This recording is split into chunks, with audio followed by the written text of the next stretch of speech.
तो आज हम नए टॉपिक पे चर्चा करने वाले हैं, हमारे राष्ट्रीय आय। जैसा कि टॉपिक लिखा हुआ है यहाँ पर राष्ट्रीय आय, नेशनल इनकम, हम इस पे चर्चा करने वाले हैं आज। तो मैं पूरी की पूरी जो चर्चा करने वाला हूं राष्ट्रीय आय पर, ठीक है। क्या होती है राष्ट्रीय आय, ठीक, और राष्ट्रीय आय अकेले को समझकर ही हम पूरी पिक्चर समझ लेंगे क्या? नहीं।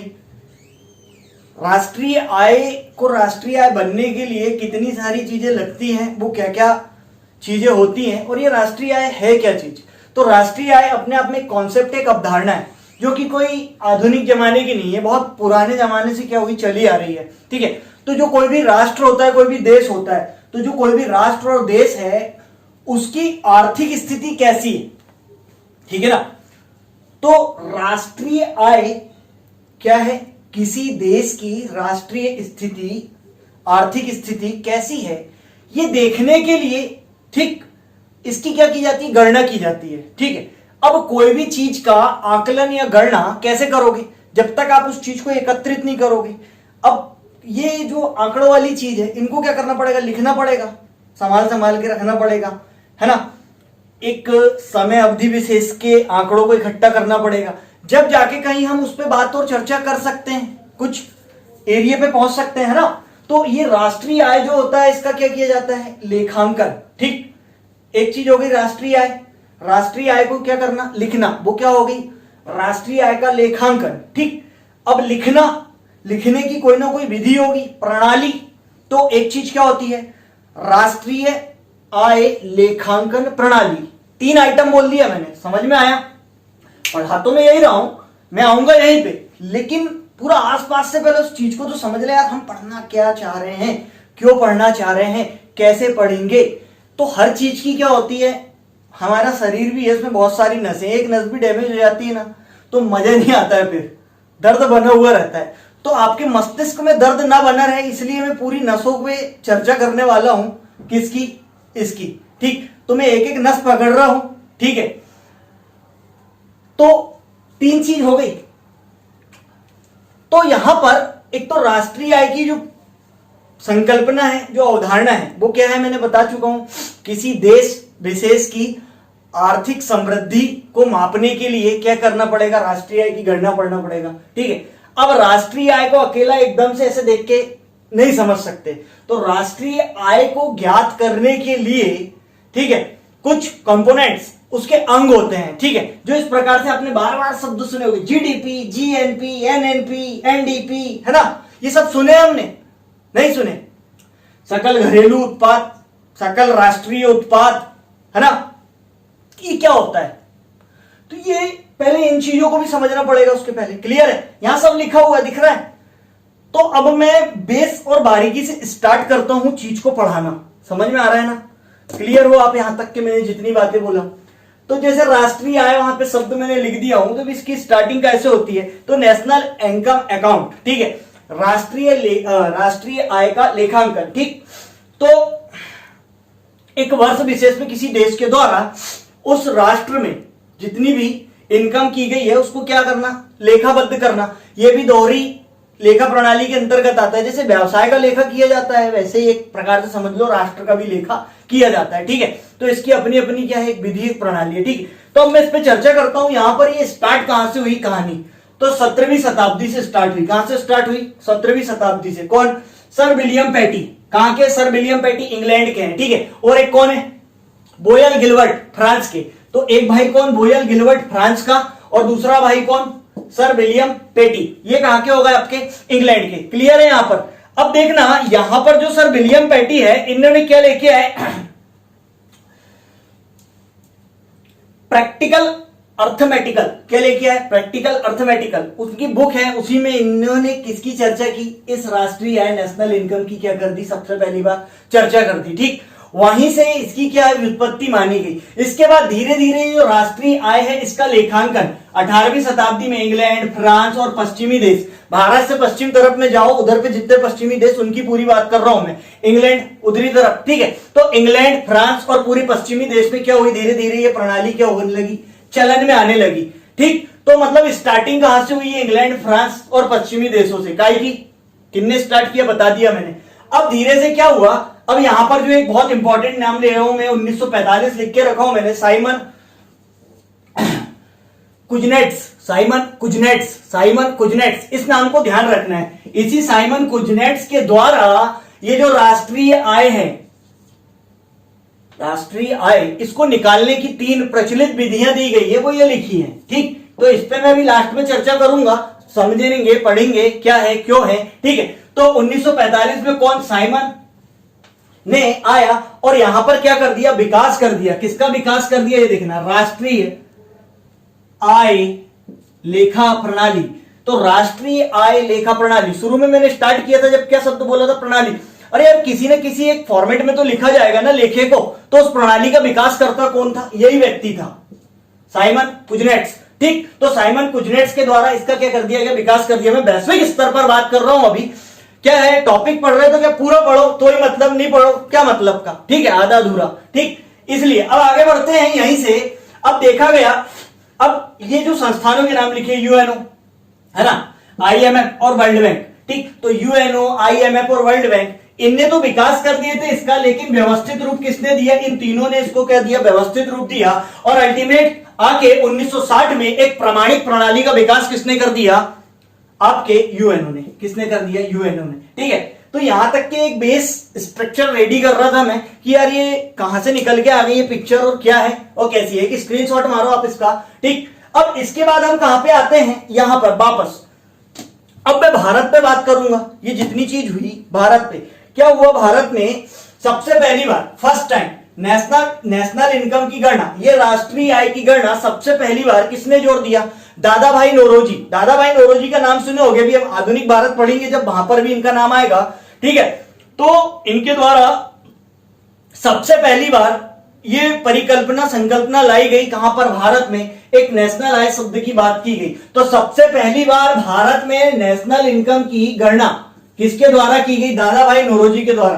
कब की गई भाई, ये यहां पर 1863 में। कब की गई, 1863 में। ठीक है, मैं वैश्विक स्तर पर बात कर रहा था, अलग बात थी। अब मैं भारत पे बात कर रहा हूं, किसकी, राष्ट्रीय आय की। ठीक, तो भारत में राष्ट्रीय आय की बात कब की, दादा भाई नौरोजी ने 1863 में। इन्होंने एक बुक लिखी थी, क्या, poverty and un British rule in India. ठीक, जब अंग्रेज लोगों के हम उपनिवेश थे, तब अभी इसका अगले जो 1-2 वीडियो में लाने वाला हूं कि भारत की जो अर्थव्यवस्था है उसका विकास। तो भारत की अर्थव्यवस्था पहले कैसे थी, फिर हम जब उपनिवेश में रहे, जब हम गुलाम रहे, तब कैसी थी। तब दादा भाई नौरोजी ने देखे कि यार कैसे इंडिया वालों के ऊपर हावी होकर अंग्रेज लोग क्या कर रहे हैं, हम लोग के यहां पर हम ही लोगों से जबरदस्ती उनके हिसाब से जो रॉ मटेरियल उनको लग रहा है उस चीज की वो खेती करवाकर हमसे रॉ मटेरियल लेकर खुद फिनिश गुड्स में बदलकर हमारे यहां पर क्या कर रहे थे, बेच रहे थे। देखो क्या हुआ, ये हमसे कच्चा माल बनवाए, कम कीमत में खरीदे और वहां ले गए।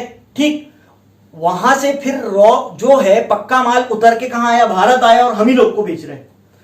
इससे फायदा किसका हो रहा था, सीधा सीधा अंग्रेज इंग्लैंड वालों का। ठीक है, जिससे कि उस समय तक के, एक तो इन लोगों ने तो पहले विकास कर ली थी, इंग्लैंड वालों ने, राष्ट्रीय आय की गणना तो ये करते थे, लेकिन भारत की तत्समय ऐसी कोई राष्ट्रीय आय की स्थिति, राष्ट्रीय आय क्या होती, क्यों होती, ये सब कुछ नहीं पता था। इसीलिए सबसे पहली बार जो गणना और बात की गई, किसके द्वारा की गई थी, दादा भाई नौरोजी के द्वारा। और उन्होंने अपनी एक book poverty and un British rule in India में इसका उल्लेख किया और यहीं पर बताया कि 20 रुपए प्रति व्यक्ति आय बताई गई भारत की उस समय 1863 में। किस समय, 1863 में। ठीक है, अब मैं इसके बाद आगे और चर्चा करूंगा। अभी जो कॉन्सेप्ट बना रहा हूं मैं, क्लियर होता जा रहा है आप लोगों को, है ना। यहीं से मैं आगे बढ़ता हूं, देखना। अब क्या लगाया, एक वैज्ञानिक आधार लगाया, वैज्ञानिक आधार पर नेशनल इनकम। तो वैज्ञानिक आधार पर नेशनल इनकम, अब ये नॉर्मली दादा भाई नौरोजी ने अपने हिसाब से निकाल के दे दिए थे। वैज्ञानिक आधार मतलब, वैज्ञानिक मतलब विज्ञान क्या होता है, विज्ञान, विशिष्ट ज्ञान, विशिष्ट ज्ञान। अब विशिष्ट ज्ञान मतलब नेशनल इनकम निकालने के लिए जो विशिष्ट ज्ञान की आवश्यकता होती है, कैसे निकलेगा।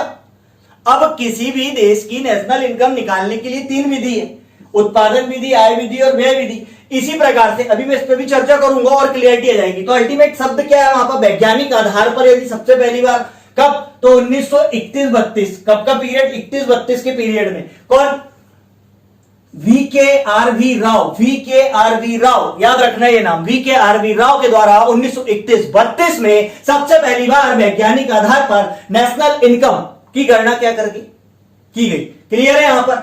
अब क्या हुआ, यही इसीलिए इनको यहां पर क्या कहा जाता है, राष्ट्रीय लेखा प्रणाली का जनक, राष्ट्रीय लेखा प्रणाली का जनक। ये देखो प्रमाणिक प्रणाली वाली बात कर रहा था मैं, कोई ना कोई प्रणाली में करना पड़ेगा लेखांकन। हाँ, तो हमारे भारत में किसने किया, इस व्यक्ति ने। क्या नाम है इसका, मैंने बता दिया, किस सन में किया बता दिया, और इसीलिए इनको क्या कहा जाता है, राष्ट्रीय लेखा प्रणाली का जनक, मतलब भारत।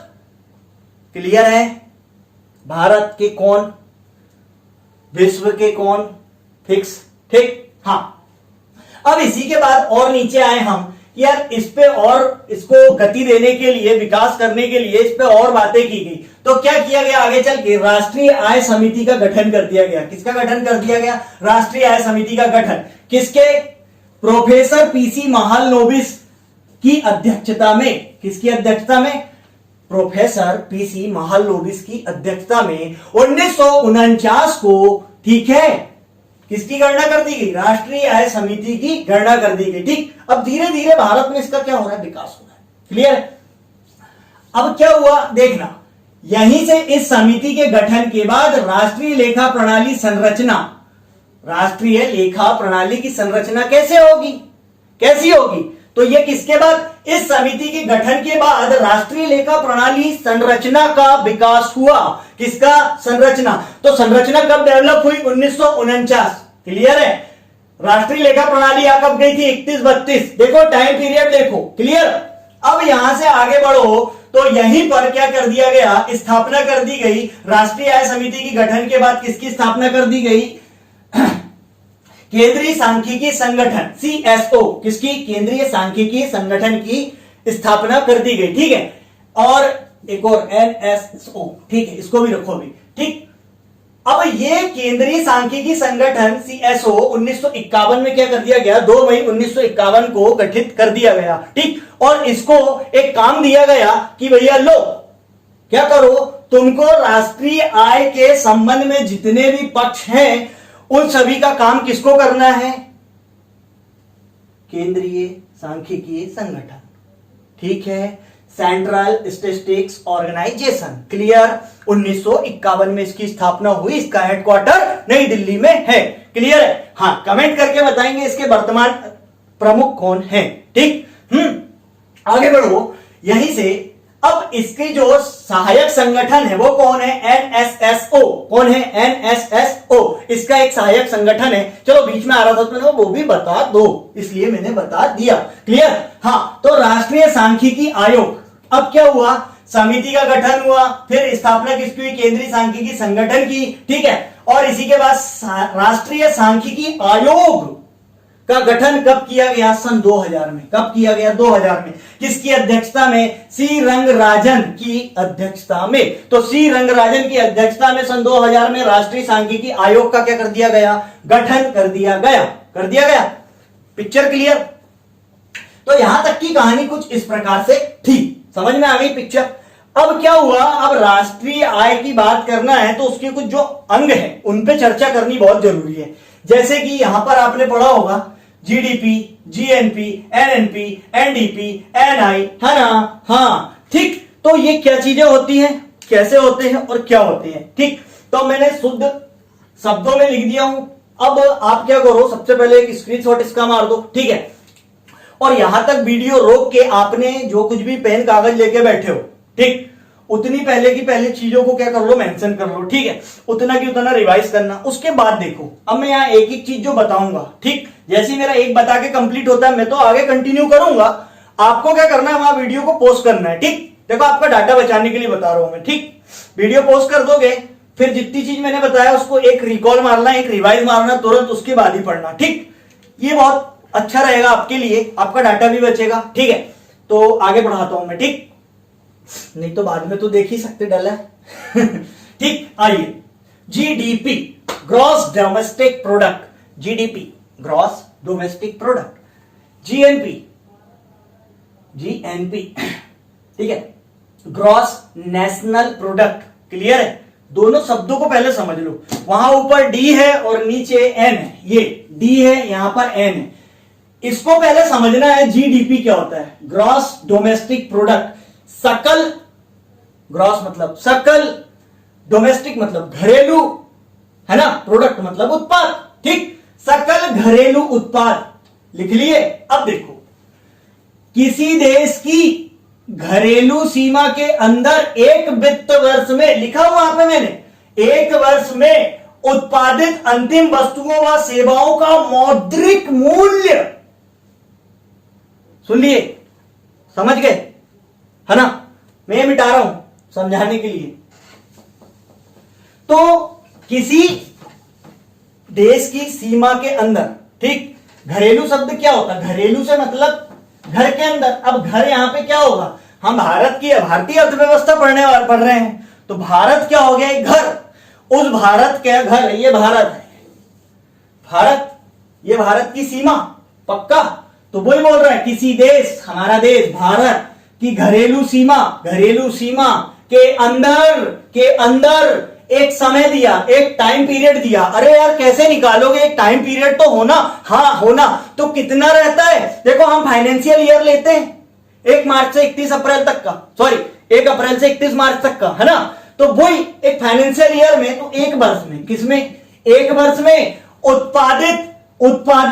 उत्पादित अंतिम वस्तु और सेवाओं का मौद्रिक मूल्य, वस्तु और सेवाओं का मौद्रिक मूल्य, ये शब्द मैंने बोला तो वस्तु और सेवा, ठीक है।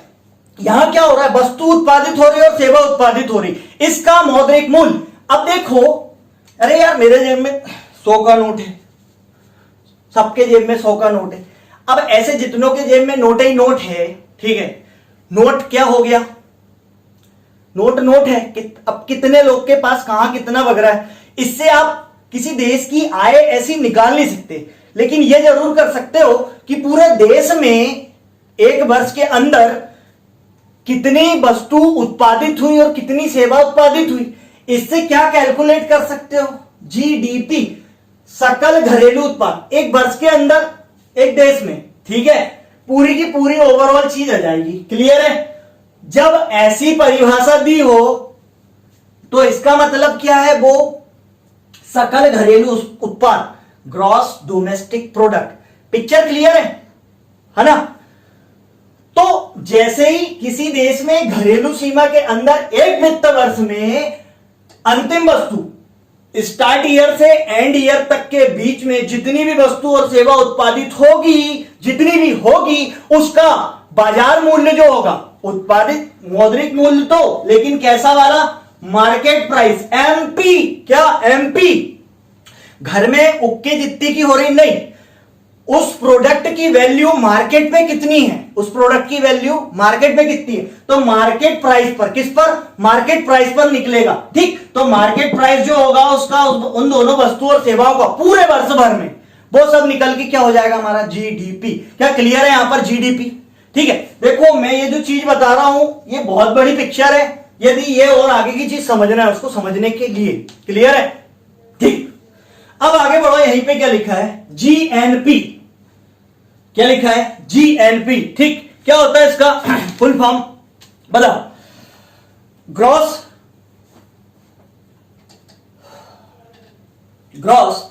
नेशनल प्रोडक्ट, ठीक है, ग्रॉस नेशनल प्रोडक्ट। क्लियर है यहां पे पिक्चर। अब ग्रॉस नेशनल प्रोडक्ट देखना है हमको, ठीक है। चलो, तो कुल राष्ट्रीय उत्पाद, अभी देखो राष्ट्रीय, अब यहां पर जो शब्द आ रहा था ये डी से क्या था, घरेलू, ठीक, ये एन से क्या आ रहा है, राष्ट्रीय, ठीक है, जीएनपी,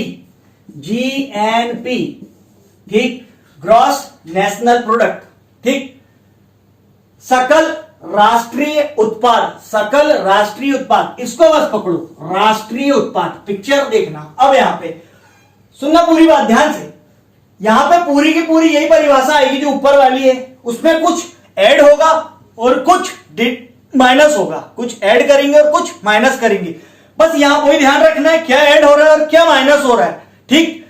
तो इसके बाद जो निकल के बचने वाला है हमारे पास वो क्या हो जाएगा, हमारा जीएनपी। देखना, सीधे शब्दों में बोलूं तो जीडीपी में से क्या करो, जीडीपी अब भी पढ़ाया मैंने, तो जीडीपी में से क्या करो, देश में विदेशी आय को माइनस कर दो, देश में होने वाली जो विदेशी आय उसको माइनस कर दो, और विदेश में भारतीय द्वारा प्राप्त आय को प्लस कर दो। वाह यार, समझ में आ गया क्या? नहीं आया? अब मैं बताता हूं, सुनो। ये जीएनपी पढ़ना है, पढ़ा रहा हूं मैं जीएनपी। ठीक, देखो जीएनपी कैसे निकालते, जीएनपी, जीडीपी। जीडीपी क्या होता है? तो सबसे पहले जीडीपी पढ़ लो। किसी देश की घरेलू सीमा के अंदर एक वित्त वर्ष में उत्पादित अंतिम वस्तु व सेवाओं के मौद्रिक मूल्य में से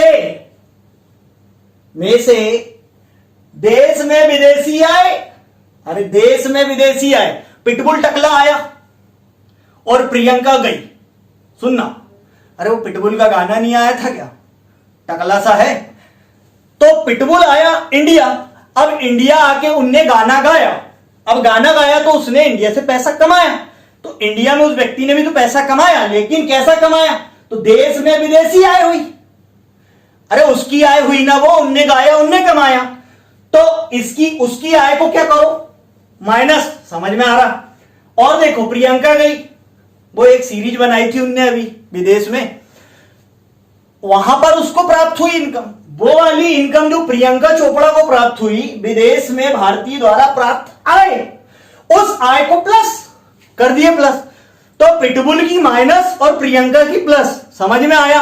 विदेशी जो यहां पे आके कमा रहा है उसको माइनस कर दो, क्योंकि वो यहां रखने वाला है नहीं, वो ले जाएगा अपने साथ, उनने कमाया है तो। लेकिन प्रियंका ने वहां कमाई है तो यहीं लाएगी ना, और जब यहां लाएगी तो स्वाभाविक सी बात है, वो क्या है, अब ये जो राष्ट्रीय शब्द यहां निकाला था, इससे पकड़ो राष्ट्रीयता। राष्ट्रीयता से मतलब, राष्ट्रीयता किसके पास होती? जो देश का नागरिक होता है, और प्रियंका देश की नागरिक है। ठीक है, यह मैंने जो चीज बताई उदाहरण के लिए बताया। क्लियर है? पिक्चर क्लियर है? हाँ, तो यहां पर क्या करना है, पिटबुल टकले की इनकम को माइनस और प्रियंका की प्लस। समझ में आ गया कॉन्सेप्ट? बिल्कुल जरा सा था।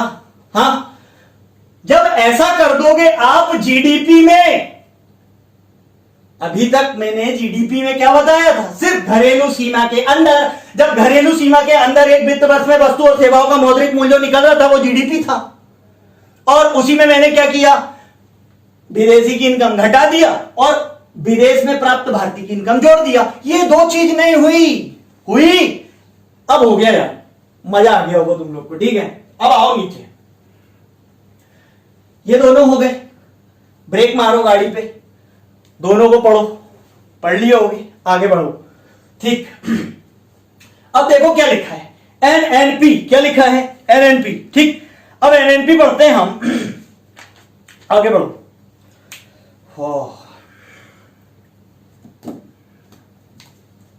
हाँ,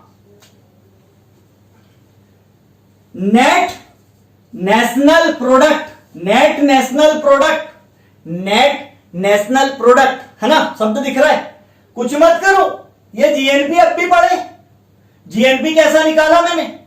जीएनपी निकल गया, उस जीएनपी में से माइनस डेप्रिसिएशन कर दो, ह्रास कर दो। क्या? ह्रास को घटा दो। किसको घटा दो? ह्रास को।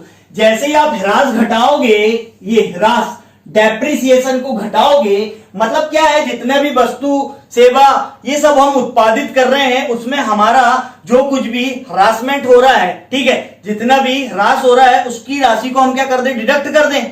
तो अब क्या बच जाएगा यहां पर, ये सकल से शुद्ध हो जाएगा, नेट शुद्ध राष्ट्रीय उत्पाद, है ना, शुद्ध राष्ट्रीय प्रोडक्ट उत्पाद। क्लियर है? नेट नेशनल प्रोडक्ट, नेट शुद्ध।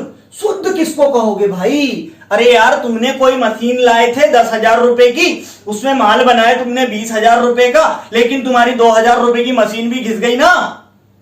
जब 2,000 की मशीन घिसी तो हमने जो 10,000 की मशीन लाके 20,000 का माल बनाए थे, तो उसमें से हमारा टोटल जो था वो 20,000 में से वो डेप्रिसिएशन को माइनस करना पड़ेगा। मशीन की कीमत कहां से निकलेगी? नहीं तो अब डेप्रिसिएशन लग रहा है तो समझ रहे हो? तो डेप्रिसिएशन को क्या करना है, ह्रास को घटाना है। जो घिसावट हो रही है उसको क्या करना है, हटा देना है। और जैसे ही घिसावट हटाओगे, जीएनपी में से घिसावट हटा दो तो क्या आ गया, एनएनपी आ गया। एनएनपी बता दिया शुद्ध हिंदी में, समझ में आ गया क्या होता है। रोको फिर से की देखो, रोको देखो देखो, ये बहुत गजब के कॉन्सेप्ट हैं। एक बार क्लियर होने की बात है, और एक बार हो गए तो दोबारा कोई हिल नहीं सकता माइंड से। हाँ, अब आओ देखो, NDP, GDP, NDP, GDP, NDP, है ना।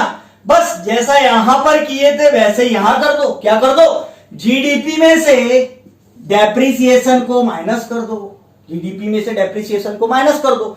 जैसे ही जीडीपी में से डेप्रिसिएशन माइनस करोगे, क्या, किसी देश की घरेलू सीमा के अंदर एक वित्त वर्ष में उत्पादित अंतिम वस्तु व सेवाओं का मौद्रिक मूल्य माइनस डेप्रिसिएशन। इतना बनाने करने में जो घिसावट आई उसको माइनस कर दो तो क्या निकलेगी, ग्रॉस डोमेस्टिक प्रोडक्ट की जगह क्या आ जाएगा, शुद्ध घरेलू प्रोडक्ट। शुद्ध घरेलू प्रोडक्ट आ गई, है ना। तो शुद्ध घरेलू प्रोडक्ट यहां पर आ गया, है ना। अब देखो क्या लिखा है, ये एनआई, नेशनल इनकम। अब देखो क्या होता है, यहां पर दो चीजें मांगी गई है। पिक्चर क्लियर है। ये नेशनल इनकम, राष्ट्रीय आय किसे कहते हैं। देखो भाई, राष्ट्रीय आय किसे कहते हैं, सीधे शब्दों में मैं बताऊं तो दो अलग अलग, तीन अलग अलग अर्थशास्त्रियों के हिसाब से अलग अलग बातें कही गई है। ठीक, सिंपल वे में समझ लो आप। सबसे पहले तो राष्ट्रीय आय किसे कहते हैं। हाँ, तो मैं क्या बोल रहा था, नेशनल इनकम। ठीक, तो नेशनल इनकम क्या होती है, ये यहां पे देखिए हमने, एनएनपी क्या होता है, एनएनपी अब भी मैंने पढ़ाया था, क्या होता है, जीएनपी में से डेप्रिसिएशन हटा दो, क्या होती है जीएनपी, वही वाली बात अभी मैंने इतनी जम के क्या समझाया था, किसी देश की घरेलू सीमा के अंदर एक वित्त वर्ष में उत्पादित अंतिम वस्तु व सेवाओं का मौद्रिक मूल्य, है ना, माइनस देश में विदेशी आय प्लस विदेश में भारतीय द्वारा अर्जित आय माइनस डेप्रिसिएशन, क्या निकल के जाता है, एनएनपी।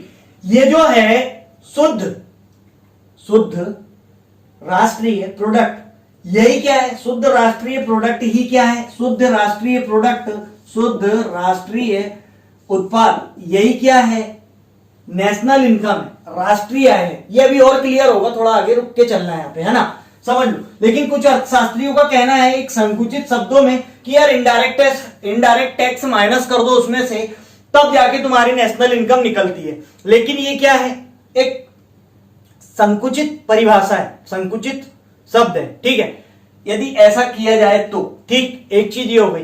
दूसरी चीज क्या होती है इसी में, अभी सुनना है आपको, सुनने का काम है। ठीक, ये तो हम जीडीपी से भी निकाल सकते हैं, ये तो हम जीडीपी से भी निकाल सकते हैं, ठीक है, सॉरी जीएनपी से भी निकाल सकते हैं, ये तो हो रहा है यहां पर, लेकिन उतनी शुद्धता नहीं आ रही है ना। ठीक है, तो यहां पर अर्थशास्त्रियों के द्वारा ही बताया गया है कि जीडीपी की अपेक्षाकृत एनएनपी सबसे ज्यादा। ठीक है, तो एनएनपी इज इक्वल टू क्या मान सकते हो आप, NNP minus indirect tax is equal to national income.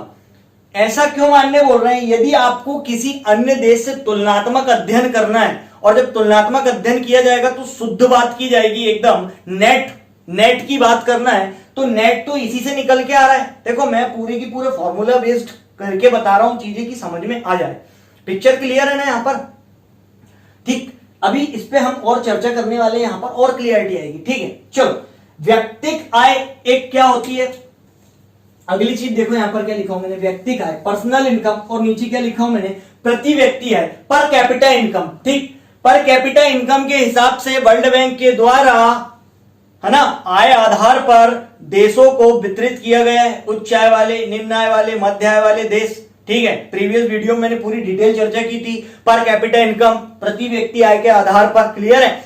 लेकिन ये होती क्या है, ये तो समझे हम, होती क्या है। ठीक, तो देखना, किसी एक परिवार के द्वारा या उसके सदस्यों के द्वारा, ठीक है, एक वर्ष विशेष अवधि में, ठीक, जितना भी इनकम कमाई जाती है, वो क्या हो जाएगी तुम्हारी, व्यक्तिक आय, पर्सनल इनकम, परिवार या परिवार के सदस्यों द्वारा, ठीक, जो कमाई जाती है एक वर्ष भर में इनकम, ठीक, वो क्या हो गई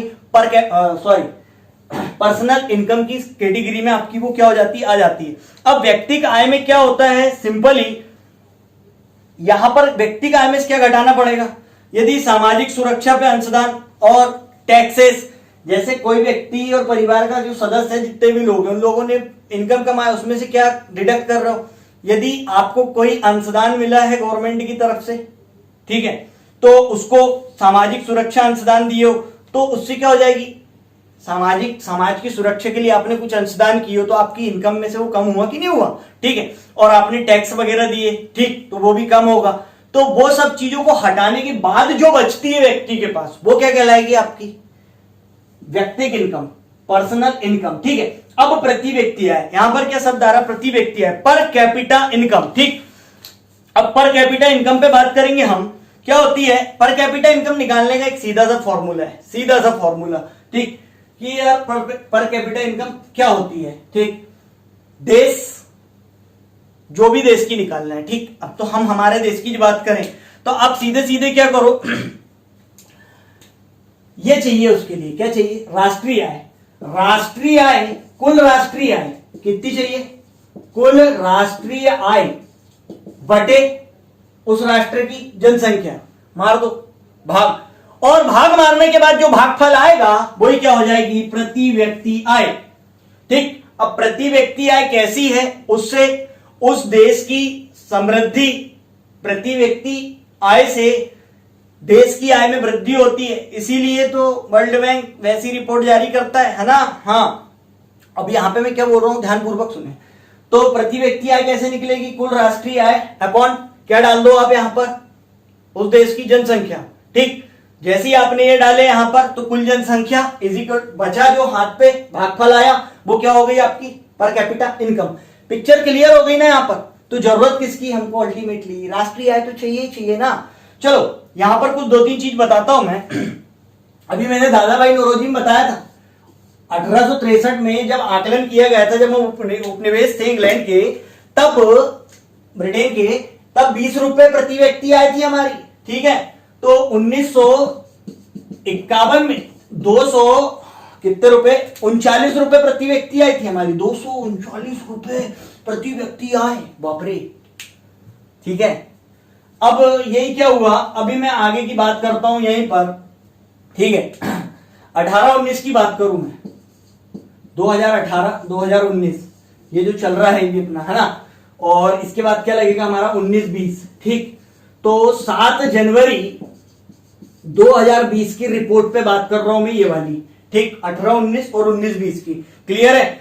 तो यहां पर क्या बताई हमारी एससीओ ने, क्या बताई, रिपोर्ट जारी करी और बताई 10,534 रुपए, 10,534 रुपए ये हमारी यहां पर प्रति व्यक्ति आय, पीएमए पर मंथ है, क्या है ये, पर मंथ, ठीक है। इस पर मंथ को आप कैलकुलेट कर लो, गुणित 12 करके कितनी आ जाएगी, 1,26,404, 1,26,404 ईयरली प्रति व्यक्ति आय कितनी हो गई, ईयरली प्रति व्यक्ति आय हो गई मंथली, ठीक है, इस टाइप से। और यहां पर अनुमान लगाया गया था 68% की कुछ वृद्धि की बात की गई थी और बताया गया था कि 11,254 रुपए, 11,254 रुपए ये पीएम आ गया, ये पर मंथ इतनी हो जाएगी, वृद्धि हो रही है क्या, ऐसा अनुमान लगाया गया था। लेकिन अब तो इकोनॉमिकल कंडीशन बहुत ज्यादा डाउन हो गई है, तो खैर ये वाली बात तो अब अलग है, लेकिन आंकड़े तो आंकड़े हैं जो पेश किए गए थे, जो बताए गए थे, मेरा काम है बताने का, तो ये काम आएंगे आंकड़े, मेंस वगैरह में आ सकते हैं बिल्कुल काम, ठीक है। इसका भी कैलकुलेशन करके हम ईयरली निकाल सकते हैं। तो ये यहां पर क्या आ गई हमारी प्रति व्यक्ति आय, प्रति व्यक्ति आय जितनी ज्यादा होगी उतनी ज्यादा देश की आय होगी और उसका जीवन स्तर उतना ऊंचा होगा और देश अलग समृद्धशाली प्रतीत होगा, है ना। तो देश की प्रति व्यक्ति जो कि कोई भी देश है उसमें प्रति व्यक्ति आय का अधिक से अधिक होना बहुत अच्छा संकेत होता है, ठीक है, क्लियर है यहां तक के। अब आगे बढ़ते हैं हम किस पे, नेशनल आय पे और बात करते हैं, ठीक।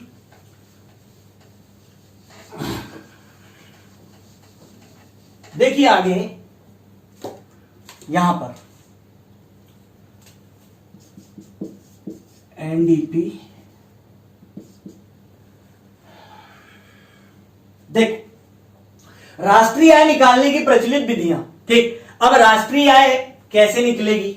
देखो राष्ट्रीय आय दो हिसाब से निकाल सकते हैं, एक तो उत्पादन के आधार पर और दूसरा आय के हिसाब से। ठीक, और यहां पर तीसरा एक और है मेरे पास, व्यय।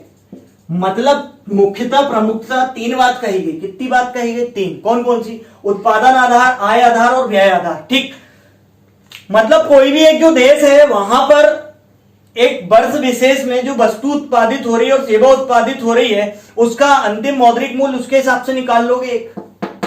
ये उत्पादन, ये लिखा है जीडीपी, एमपी। क्या है एमपी? Market price. तो मतलब जीडीपी पे आधारित होगी।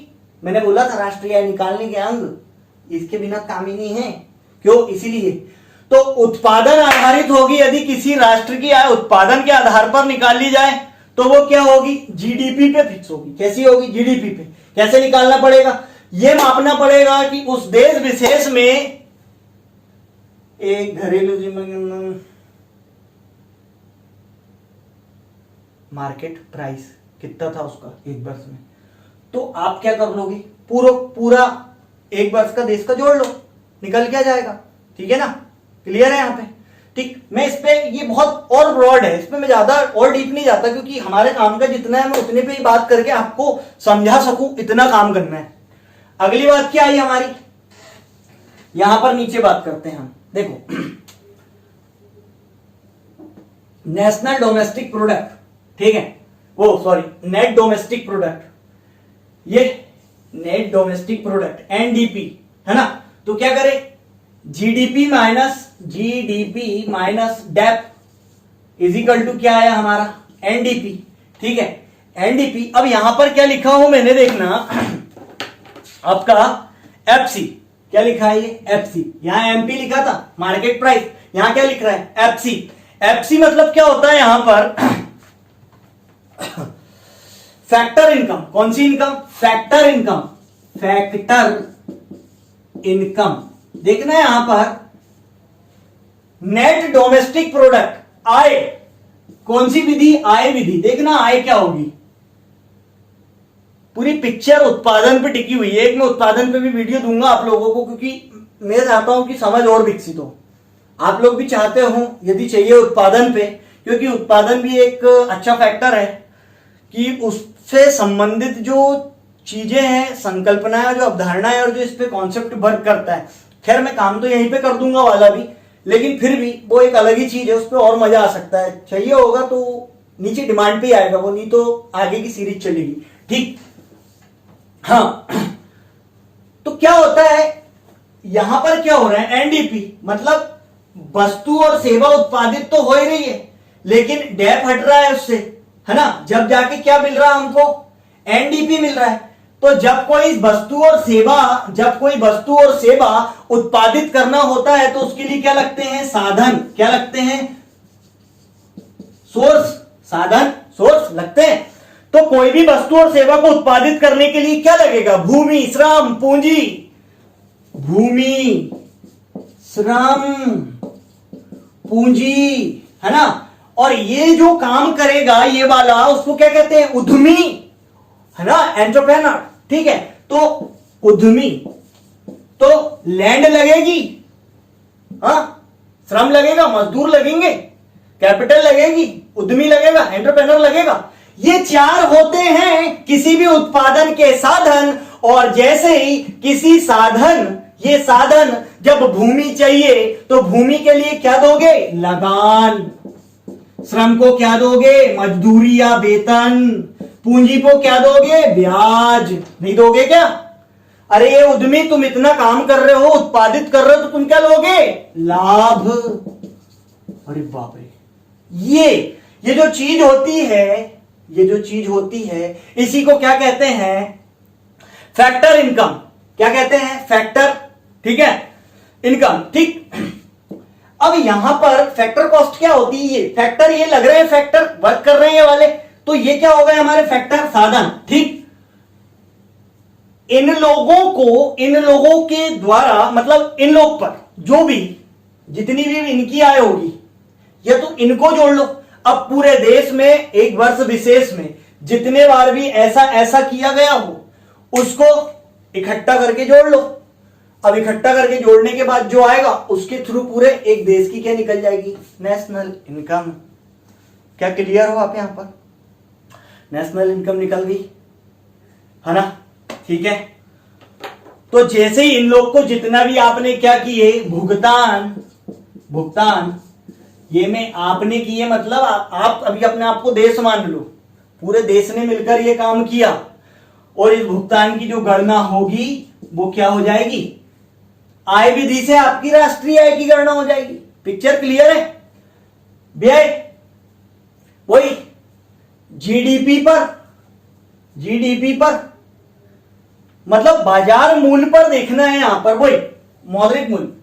क्या किसी देश की घरेलू सीमा के अंदर एक वित्त वर्ष में उत्पादित अंतिम वस्तु व सेवाओं का मौद्रिक मूल्य, कौन सी इस पे, बाजार मूल्य पर, बाजार का जो प्राइस है एट द टाइम, उस समय का जो मुद्रा का मूल्य होगा उस पर जितना व्यय लगा होगा किसी उद्यमी के द्वारा, ठीक है, किसी उद्यमी के द्वारा जितना व्यय लगा होगा, ठीक। ये वाला फैक्टर उतना वर्क नहीं करता है, ये वाली विधि वर्क उतनी नहीं करवाती है काम में, लेकिन फिर भी मैं बता रहा हूं। तो जितना व्यय लगा होगा उन पूरे व्ययों को क्या कर ले हम, जैसे तो व्ययों का जो भुगतान किया गया, ठीक। तो अंतिम व्यय की जो माप आ जाएगी तुम्हारे पास पूरी ओवरऑल, उसको इकट्ठा कर लो। उसको इकट्ठा करके जो जोड़ के आएगा हमारे पास, वो क्या हो जाएगी हमारी, कि यार पूरे वर्ष भर में एक देश ने, अपने देश ने इतना व्यय किया, मतलब ये हमारी क्या है, नेशनल इनकम, ठीक। इससे भी हम मार सकते हैं अंदाजा, अनुमान ही है पूरे, और क्या है, ठीक है। तो ये 3 प्रकार से ऐसे हैं। अब मैं बता दूं यहां पर हमारे यहां पे कौन सा वर्क करता है, तो भारत में ये दोनों पे वर्क होता है, उत्पादन विधि और आय विधि।